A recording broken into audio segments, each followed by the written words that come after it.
हर हर महादेव। जय श्री कृष्णा। राधे राधे। तो प्रिय भक्तों, आज हम वीडियो में सुनेंगे सोमवार व्रत कथा। तो चलिए सोमवार व्रत कथा प्रारंभ करते हैं। सोमवार व्रत कथा प्रारंभ। एक साहूकार बहुत धनवान था। उसको धन आदि किसी बात की कोई कमी नहीं थी, परंतु पुत्र न होने के कारण वह अत्यंत दुखी था।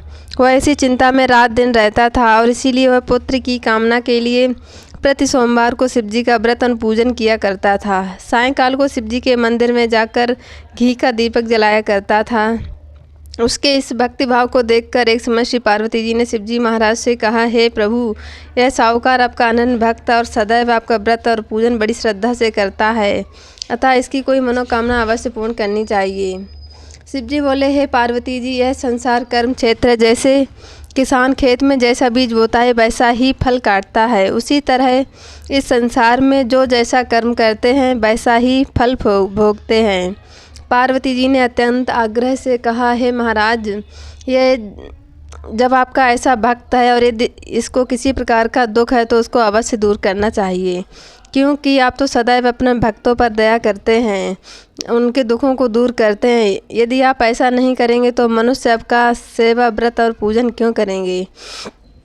पार्वती जी का ऐसा आग्रह देख शिवजी महाराज प्रसन्न होकर कहने लगे, हे पार्वती, इसके कोई पुत्र नहीं है, इसी चिंता में यह बहुत दुखी रहता है। इसके भाग्य में पुत्र ना होने पर भी मैं इसको पुत्र की प्राप्ति का वर देता हूँ, परंतु वह पुत्र केवल 12 वर्ष तक ही जीवित रहेगा। इसके पश्चात वह मृत्यु को प्राप्त होगा। इससे अधिक मैं और इसके लिए कुछ नहीं कर सकता। यह सब बात साहूकार सुन रहा था, इससे उसको ना कुछ प्रसन्नता हुई और ना ही दुख हुआ। वह पूर्ववत वैसे ही शिवजी महाराज का सोमवार व्रत और पूजन करता रहा।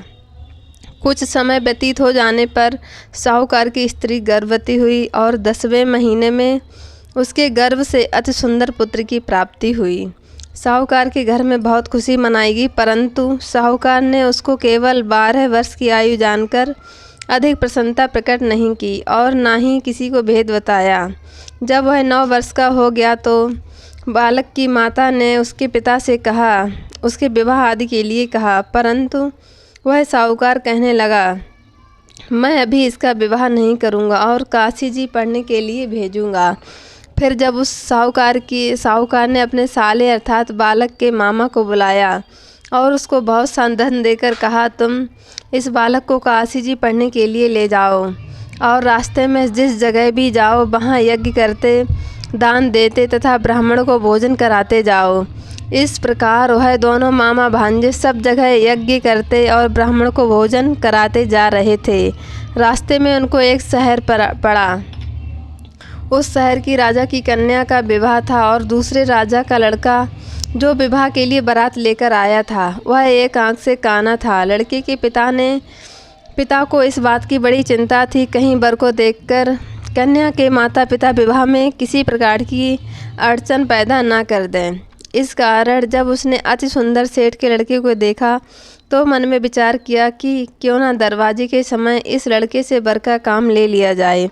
ऐसा विचार कर राजा ने उस लड़के और उसके मामा से कहा तो वह राजी हो गए और साहूकार के लड़के को स्नान आदि करा, वर के कपड़े पहना तथा घोड़ी पर चढ़ा दरवाजे पर ले गए और बड़ी शांति से सब कार्य हो गए। अब वर के पिता ने सोचा, यदि विवाह कार्य भी इसी लड़के से करा दिया जाए तो क्या बुराई है। ऐसा विचार करके उसके मामा से कहा, यदि आप फेरों और कन्यादान का भी काम करा दें तो आपकी बड़ी कृपा होगी और इसके बदले में हम आपको बहुत सा धन देंगे। उन्होंने स्वीकार कर लिया और विवाह कार्य भी बहुत अच्छी तरह से संपन्न हो गया। परंतु जिस समय लड़का जाने लगा तो उसने राजकुमारी की चुंदड़ी के पल्ले पर लिख दिया कि तेरा विवाह तो मेरे साथ हुआ है, परंतु जिस राजकुमार के साथ तुमको भेजेंगे वह एक आंख से काना है और मैं तो काशी जी पढ़ने जा रहा हूँ। उस राजकुमारी ने जब अपनी चुंदड़ी पर ऐसा लिखा हुआ पाया तो उसने राजकुमार के साथ जाने से इनकार कर दिया और कहा कि यह मेरा पति नहीं है, मेरा विवाह इसके साथ नहीं हुआ है, वह तो काशी जी पढ़ने गया है। कुमारी के माता पिता ने अपनी कन्या को विदा नहीं किया और बारात वापस चली गई। उधर सेठ का लड़का और उसका मामा काशी जी पहुँच गए। वहाँ जाकर उन्होंने यज्ञ करना और लड़के ने पढ़ना शुरू कर दिया। जब लड़के की आयु 12 वर्ष की हो गई तब एक दिन उन्होंने यज्ञ रच रखा था कि उस लड़के ने अपने मामा से कहा कि मामा जी, आज मेरी कुछ तबीयत ठीक नहीं है। मामा ने कहा, अंदर जाकर सो जाओ। लड़का अंदर जाकर सो गया और थोड़ी देर में उसके प्राण निकल गए। जब उसके मामा को आकर देखा कि वह तो मुर्दा पड़ा है तो उसका बड़ा दुख हुआ और वह सोचने लगा कि मैं अभी रोना पीटना मचा दूंगा तो यज्ञ का कार्य अधूरा रह जाएगा। अतः उसने जल्दी से यज्ञ का कार्य समाप्त कर ब्राह्मणों के घर जाने के पश्चात रोना पीटना आरंभ कर दिया। संयोग बस उस समय शिवजी महाराज और पार्वती जी उधर से जा रहे थे। जब उन्होंने ज़ोर ज़ोर से रोने पीटने की आवाज़ सुनी तो पार्वती जी शिवजी को आग्रह करके उसके पास ले गईं और सुंदर लड़के को मरा हुआ देखकर कहने लगीं, हे महाराज, यह तो उसी सेठ का लड़का है जो आपके वरदान से पैदा हुआ था। शिवजी ने कहा कि हे पार्वती जी, इसकी इतनी ही आयु थी, सो भोग चुका है। पार्वती जी ने कहा कि महाराज कृपा करके इस बालक को और नहीं तो इसके माता पिता तड़प तड़प कर मर जाएंगे। पार्वती जी के इस प्रकार बार बार आग्रह करने पर शिवजी ने उसको वरदान दिया और शिवजी महाराज की कृपा से लड़का जीवित हो गया। शिव पार्वती कैलाश चले गए। तब वह लड़का और उसका मामा उसी प्रकार यज्ञ कराते हुए अपने घर की तरफ चल पड़े और रास्ते में उसी शहर में आए जहाँ पर उस लड़के का विवाह हुआ था।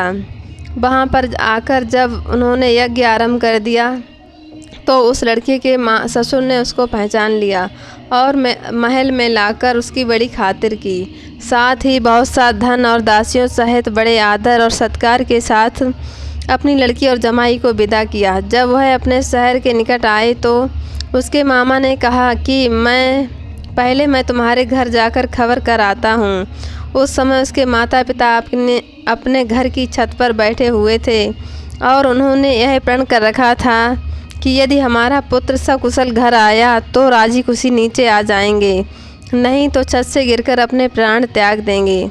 इतने में उस लड़के के मामा ने आकर यह सारा समाचार दिया कि आपका पुत्र आ गया है, परंतु उनको विश्वास ना आया। तब उसके मामा ने शपथपूर्वक कहा कि आपका पुत्र अपनी स्त्री तथा बहुत सारा धन लेकर आया है। तो उस सेठ ने बड़े आनंद के साथ उनका स्वागत किया और बड़ी प्रसन्नता के साथ रहने लगे।